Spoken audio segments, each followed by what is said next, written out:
Bangkok's army headquarters is the latest target of anti-government protesters. Hundreds forced their way into the compound, continuing their push to unseat Thailand's Prime Minister, Yingluck Shinawatra. They asked the military to help them overthrow the government. A defense ministry spokesperson says protesters left peacefully after a couple of hours. Well, all this week, protesters have surrounded a string of official buildings in the capital. The demonstrations are unfolding in the heart of Bangkok, and some governments have issued travel warnings to tourists. Today, protesters gathered outside the Prime Minister's party offices.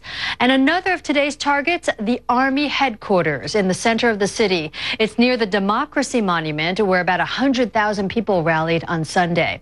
And about 2 kilometers away, protesters cut electricity to the National Police headquarters on Thursday.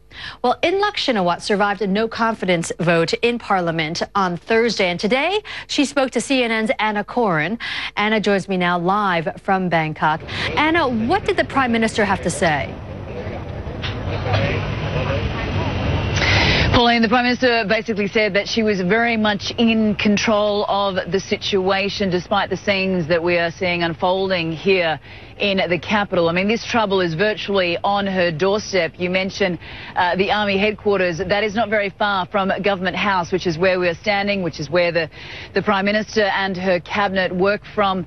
At the moment, it is surrounded by hundreds of police, as well as barricades and razor wire. They're going to do everything in their power to stop protesters from coming here. But as you mentioned, they've already occupied government buildings and ministries. They have been protesting at the Democracy Monument now for months. But that is very much, the focus of these mass demonstrations. The Prime Minister wants these demonstrations to end. She says they are hurting Thailand. Let's take a listen to what she told us a little bit earlier today. We think that as Thai people, we would like the protester that please stop the protesting, and we can be, because you already expressed your condition, and then government would like to open the dialogue and talk to them, and also we can find a solution together.